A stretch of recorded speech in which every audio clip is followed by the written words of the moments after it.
All right, I want to welcome everybody to Catalyst session number 140. I'm Paul Wilborn. I'll be your host tonight.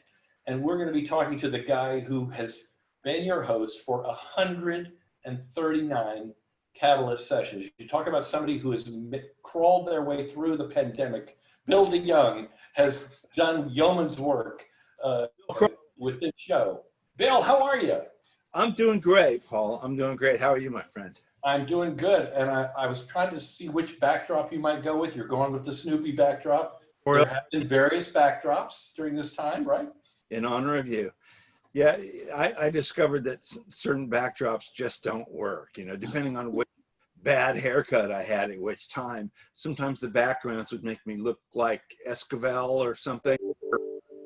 Early Lyle Lovett, and my hair would... Yeah, you got to be careful. And I'd like to just start off with something very important, which is how many of your rock and roll t-shirts did you wear during the course of this? Because I've seen a Jethro Tull t-shirt, I've seen a few other t-shirts that have made an appearance. I own a Jethro Tull Living in the Past shirt, which I'm very proud of.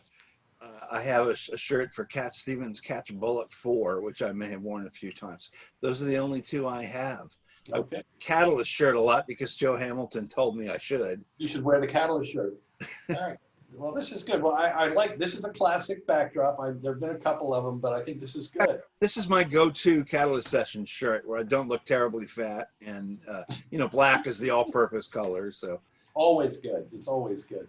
So, all right. The next very serious topic I want to talk about is I went back, of course, and listened to a few of these, and I was involved in some of them. And yeah, one of your most famous lines that I can't remember who you said this to, but you famously said the first version of the Catalyst sessions were all pretty terrible. I was pushing all the wrong buttons. It was a disaster. I would like to say I was the first one that was on, and so I was that disaster. 1 and 2, yeah. Yeah, do you remember that? I think we were 15 minutes late. Yeah. Live at that time, and I had literally no idea what I was doing, and I had Joe and Kira on the other end, who ostensibly knew what they were doing, and apparently none of us did. And you guys, I have this image of you and Eugenie sitting there poking buttons on your computer, saying, "Hear you." And Are we on? Are we on? It was almost like the "Can You Hear Me Now" commercial. We had a few of those in the beginning, and you figured it out. You figured it out, and I didn't do them live. It would cut off a lot of the sort of problematic things, like Zoom being too busy or Facebook cutting out. So since midway through the series, we just started recording them in advance, which is what you and I are doing now. We won't even. We recorded this in August, folks. Paul and I have been off vacation for a while now. We're not. Yeah, we are not around. It's all about hitting the deadline, but Bill, from the old journalist standpoint. So, yep. I think you've talked to a lot of people. Yeah. But the overarching thing that this session seemed to be about was touching base with the artistic community in St. Petersburg and occasionally beyond St. Petersburg during this lockdown time. Would that be, was that what was in your mind when you started this? Was when the curtain came down, which is this sort of metaphor I use in my writing probably. I think remember how frightening it was, because not that it isn't frightening now in a different way, but none of us knew what we were up against. And it was sort of like the world is going to be gone for a while, And there two things hit me really early on. One is that there's no performance. For a while, there was no visual art. There was nothing. What am I going to write about? So there was that selfish thing of like, I need to find something to do.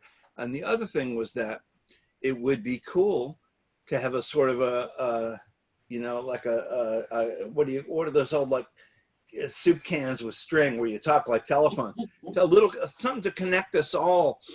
Like your best friend lives in the apartment across there. You can't really see him, but you can talk on this thing.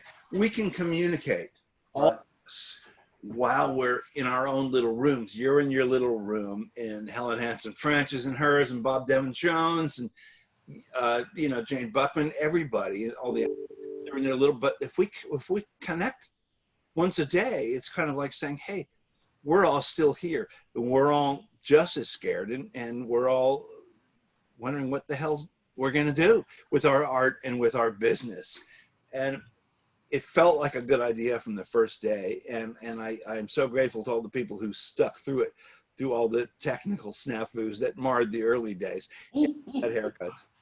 Yeah, I think there was another one I watched, and you were doing something. You said, "All right, come on, push the right button, Bill." Oh yeah, I was always to myself, sure. And yeah, it would be like, okay, I'd be talking to David Jenkins from over at Job Site, and I'd have all these photos ready to go. Now, I'm not a technical person, as you and I have discussed many times. You know, we don't do math, we don't do technology. We're one-trick ponies. Well, you can maybe do 2 or 3 things. I can do pretty much one, which is, I guess, you know, be curious and write about it. But I'd be talking to David and saying, well, I have all these photos that I want to talk with you about from different job site productions, and then I could never get them to come up, or else I'd get one to come up, click the wrong thing, and the whole thing would turn off. You'd have to dial it back up, you know. There was one, I think it was the one where I was talking to Ray Roa from Creative Loafing, which really was a fascinating interview, and the computer just died in the middle of it. Oh, that's funny. I mean, so I basically had to edit when we reran it later, and we reran it as a video. Had to edit the 2 parts together, so hopefully nobody noticed. It's like, hey Ray, sorry, calling you back, man. You know. Well, you had this great line, says, you know, like, one of these days I'm going to have this down. So, did you ever feel like you had it down? Never. No. Even a couple of days there'd be something where something didn't go right, you know. But that's part of the charm of it. You know, we're just talking. You know, if I'm going to write a story, just like you, I've been doing what I do a very long time. So if I'm going to write a story, I pretty much know, okay, it's going to have a beginning, a middle, and an end, and it's going to at least, elucidate it's something. It's going to illuminate something is what I mean for somebody, and maybe be entertaining at the same time. And you know, with basically, this is not my shtick, right? And we're not video guys, but we're learning. Than I was, but I'm going back to writing. That's why I decided to stop. One of the reasons, yeah. One of the fun things that I noticed in going back through a lot of these was that, you know, I think everybody knows you're been a long-time music writer. Yeah. And so I really love watching you when you've got like a Robin Zander or Lobo or somebody who's like a musician, because you're right in your wheelhouse with those guys. And shorthand sometimes. There was what was another line you said, which hold on. You got a greatest hits sheet over there, don't you? Well, it's like, oh, you said this to Robin Zander. Let me ask you one more nerd record question. Yeah. You're just a music nerd.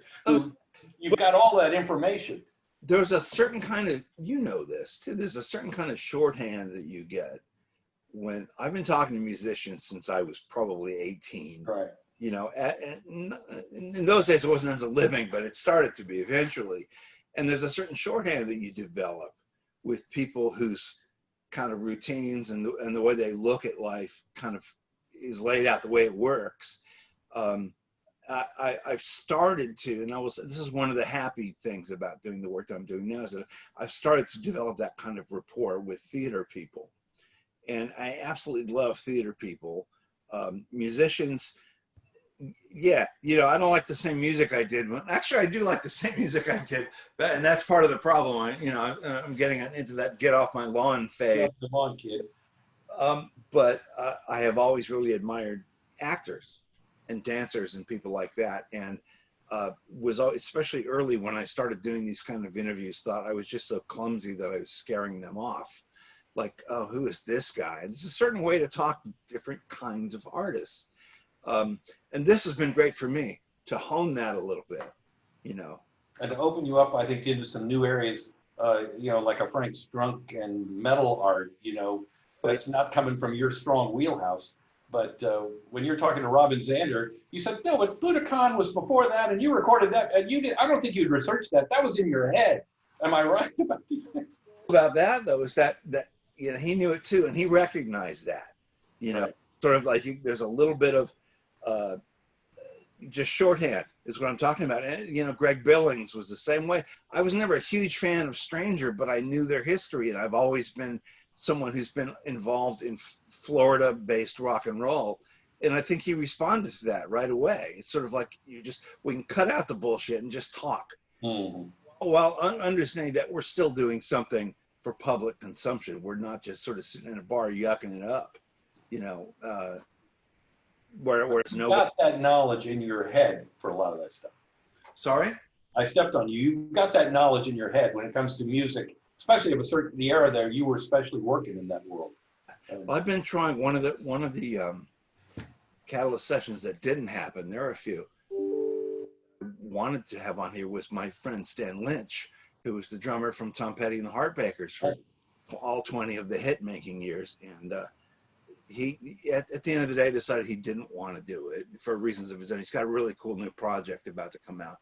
But that's another example of, like, I've known Stan for almost 40 years, and we can talk like there's nobody else in the room sometimes, you know.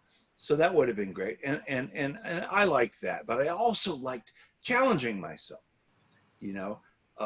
There are people whom I just respect so much, the Hines or Kristen Shepard. I had Trish Duggan on here recently, you know, and those are people where I have to feel like, in a way, I have to be really prepared. I can't just like yuck my way through it, even though we laughed a lot. I mean, laughing's been a real hallmark of the Catalyst sessions too, not just at my technical ineptitude.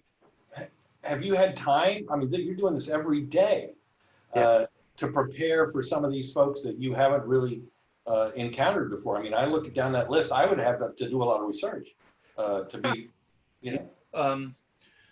I, you know, in all humility, I would say that that's something I learned early on, was that if you have done no research at all, you're an idiot. Go get another job. I say it all the time, you know. And then the rest of it comes down to your quote unquote skill as an interviewer, a conversationalist, as someone who can move the conversation along, you know.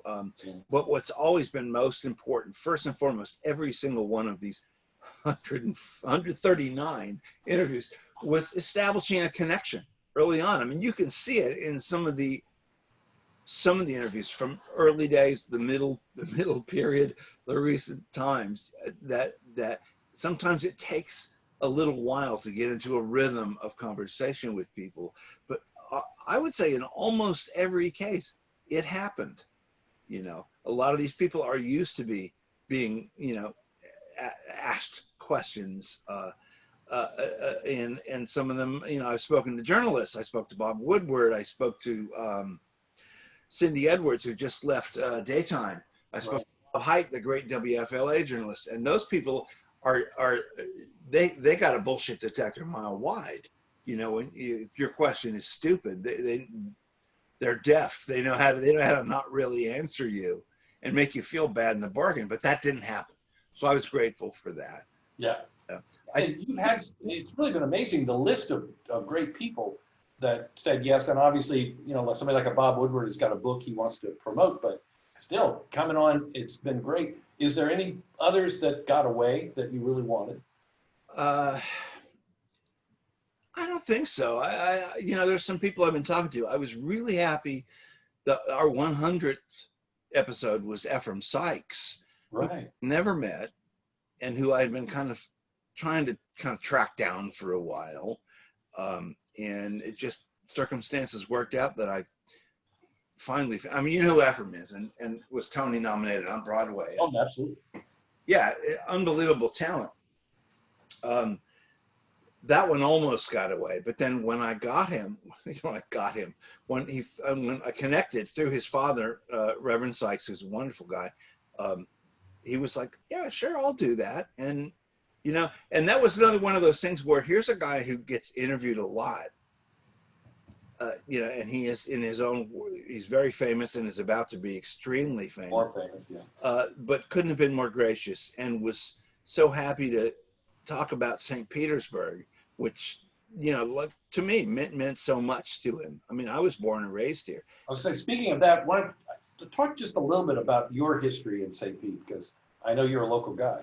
Yeah, I went to Gibbs High Performing Arts facility there. Mm-hmm. You know, I played the Fred Astaire role in Finian's Rainbow on stage in our senior production.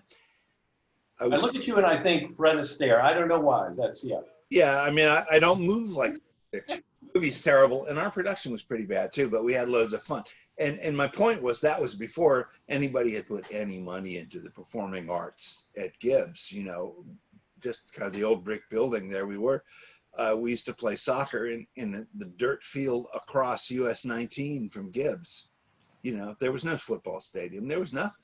It was not a magnet school for the arts at that point. No, not at all. That all happened later, and I think it's brilliant.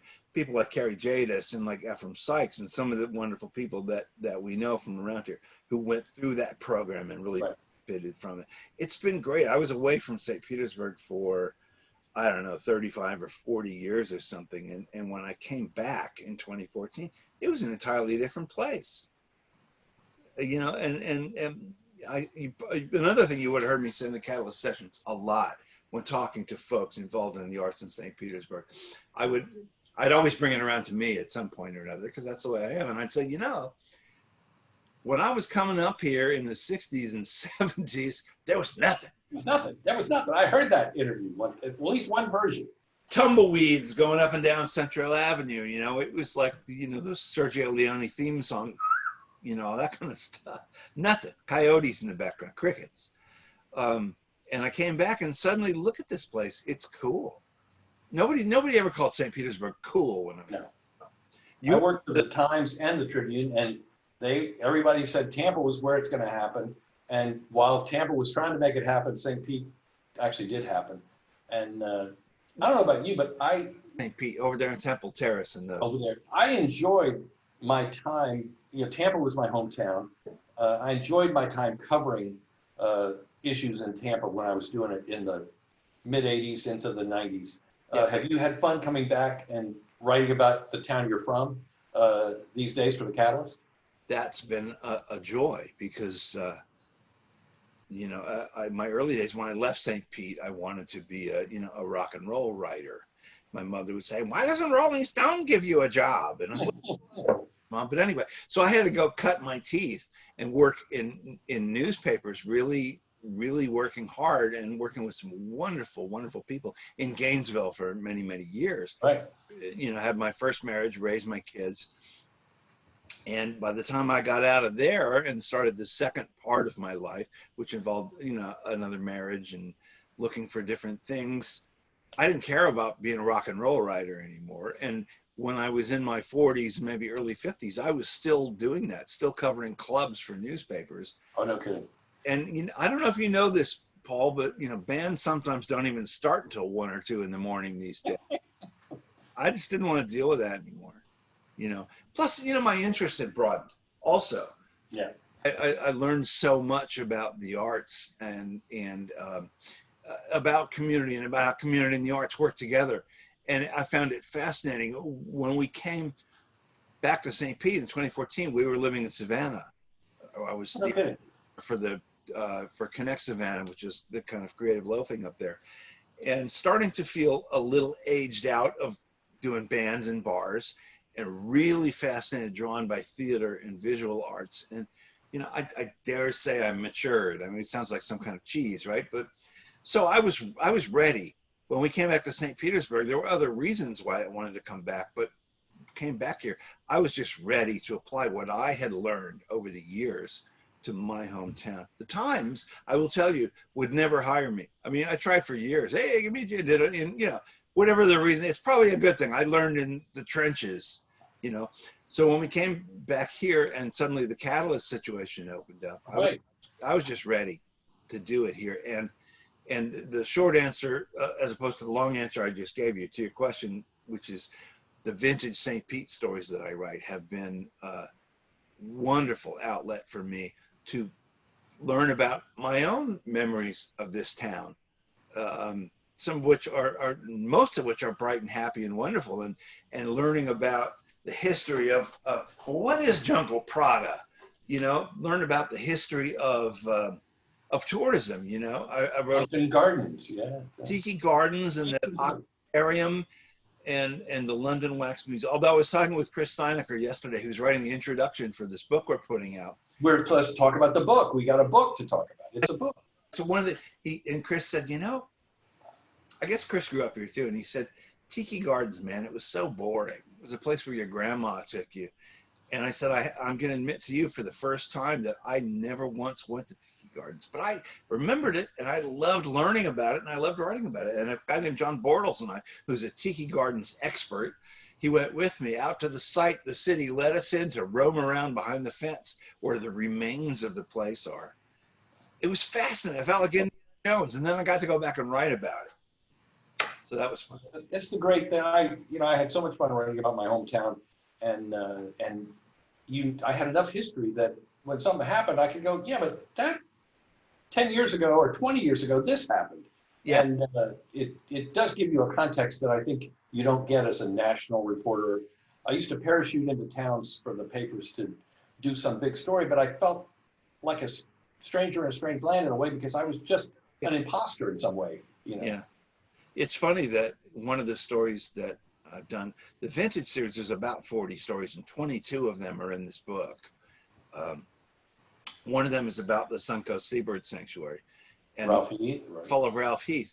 The year I got out of high school, which was years ago, I worked for a summer as a volunteer with Ralph, and this was when Ralph was at the height of his brilliance, because he is a brilliant man. It was an amazing place in its day. It was, and I learned so much. My daughter, who's 31 now, sometimes she'll say to me, I wonder why I look in the sky and I could tell my boyfriend the difference between a bald eagle, a black vulture, and a turkey vulture just from their silhouette in the sky. And that's because I learned all that stuff from Ralph and told my kids over the years about it. And she knows all about different, flora, not flora so much, but fauna and birds of Florida. And my point was that when I went back and wrote about the seabird sanctuary and its sad decline, it's now doing better under different ownership and stuff. I remembered Ralph, and I remembered Mr. and Mrs. Heath, his parents, very, very well. Mrs. Heath was the one who got me into tortoises. They were a big turtle family, as you may know, and Mrs. Heath, in those days, it was legal to have gopher tortoises on your property. She had a lot of them, and she taught me how to keep them and raise them, which I did. Again, the days when it was legal. It's not now, kids, but that's where I learned how to do that. There's a certain, I'm not a veterinarian or anything, but there's certain things you need to do, and I learned that from Ralph's mother. So I'm able to apply a little bit of that. I know how dedicated those people were to that place. Yeah, I think you bring something to a story when you have some history of a place, and you actually, for better or worse, you care about it. And you can look back on things that from your life that impact the story. Before we don't have too much time, I wanted to get your impression. You've talked to a vast number of creative folks from our area and just outside. What's your feeling of how creative people are handling this, and were there some stories that really touched you during this lockdown? The earliest Catalyst sessions. Everybody was scared, I mean, we talked about what we were watching on Netflix, and there was a lot of giggling and haha, and isn't this funny? But you can kind of hear it behind everyone, like, what is going to happen next? And then there's the evolution is really interesting. If you look at the middle ones, they're starting to be hopeful. They're starting to say, well, we're going to do virtual programming. They're basically trying to claw their way out of the pit, whatever way seems to work best for them at the time. And you can see that everyone's confidence level rise.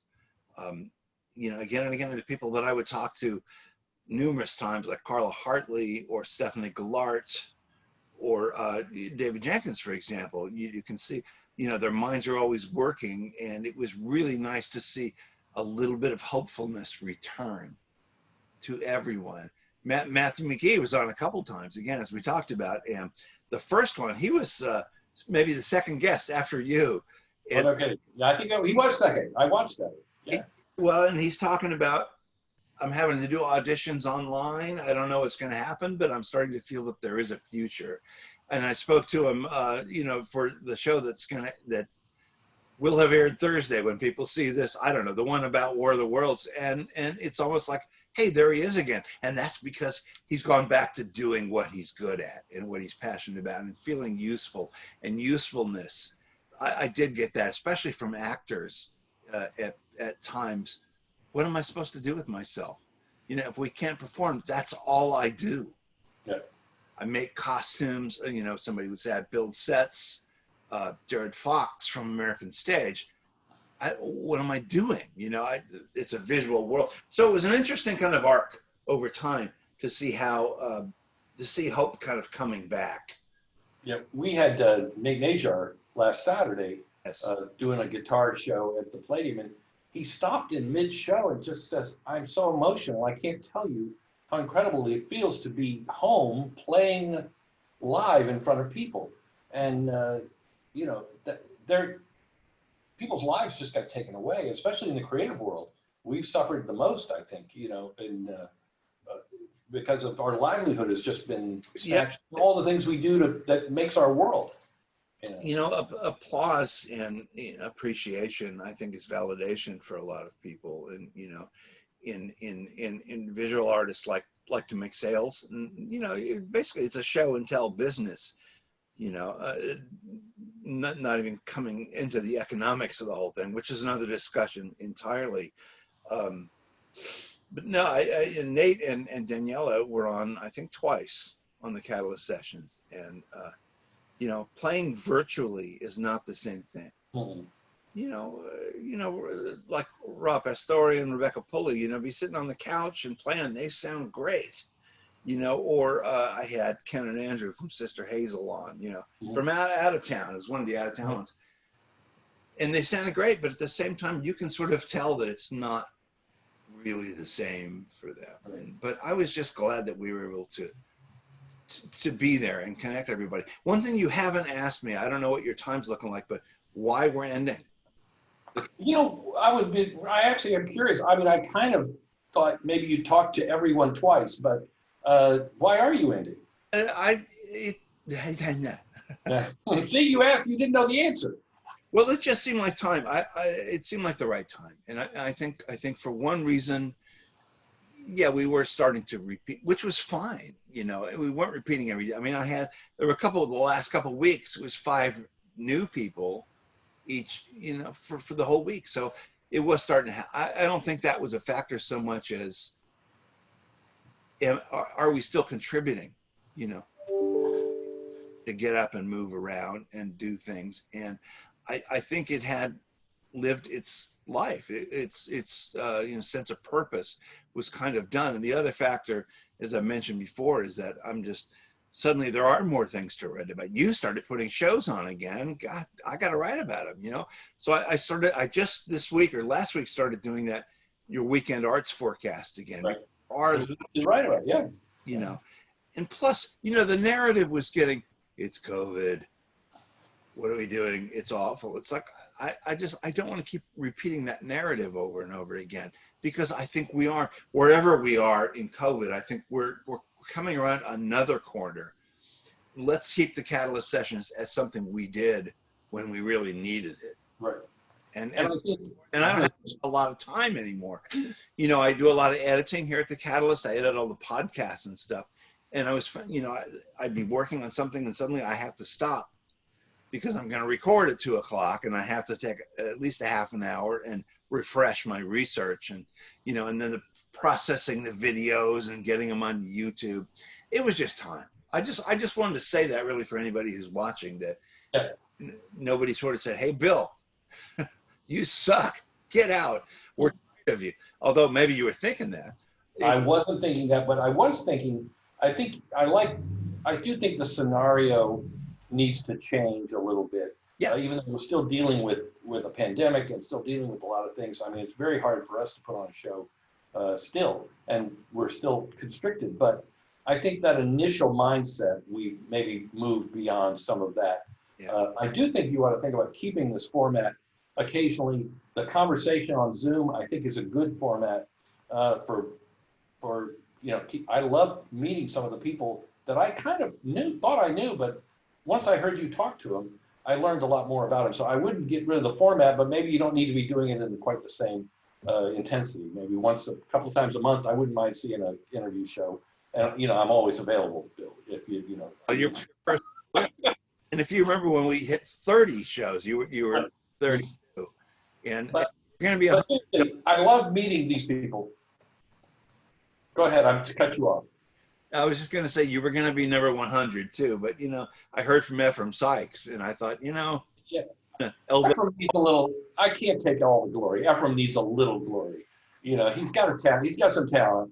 I think we've all something that's come up a lot is that we've all learned a little bit about this kind of technology by default, really, and so I think that we'll do something like this again. I think these longer conversations, especially going back through some of them the last couple of days to prep for this. Again, people that I think I know, but through the course of watching a conversation, I learned things about them that I didn't know, and maybe I only know them in a one-dimensional way. So it's got value. I think it's been a great run. I congratulate you and the Catalyst for putting the resources into it and giving up your day every day. The number just staggers me that you hit that many in the course of the last. Same reason. I mean, it's nice to have a paycheck, et cetera, et cetera. True. But I feel so connected, especially now after 140 shows. I feel even more connected than I was to St. Petersburg and its arts community, and I am grateful, absolutely grateful for the opportunity. What's most important, I see you looking at the clock, which means we're probably done. Well, I'm actually looking at one of my favorite. I wrote a few quotes, a couple of Bill quotes, and one thing that I loved was you said to someone, "I will say in all blissful ignorance that I don't know what you're talking about," which I thought was a classic line from an interview. Say that, right? But, or an idiot. Or just whatever. But I thought it was so impressive, I think, when you look back at what this was, that it went from like Chick Corea to the Gulfport Art Walk, and each one of them got their own moment and were important in that moment. So I congratulate you on pulling it off and having a good run. And I enjoyed it a lot, and it's never been about me, and so thanks for the time. Thanks for doing this to let me come on here and blow hot air for a while. Well, we'll thank our pal Jeremy Douglas, who said that we ought to do this as the closing one. That was a good idea. Man, do I get producer credit on this? Yes, you do. Okay. Jeremy gets producer credit. That's it. Absolutely. Paul, thank you. Bill, it's been great, and I look forward to whatever happens next, and good luck with the book. Yeah. What's it called? It's called St. Pete, the Golden Age of Tourism and More, and we're going to hope to get it out by Christmas. I don't know if we're going to do that, but it's full color, it's hardcover, it's going to be a thing of beauty. It's got all kinds of wax museum pictures and bounty. It's all of that stuff. And coming out of St. Petersburg Press. Sorry?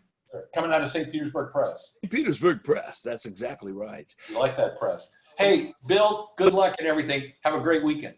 Hey, you too, buddy. We'll see you around soon, okay? All right.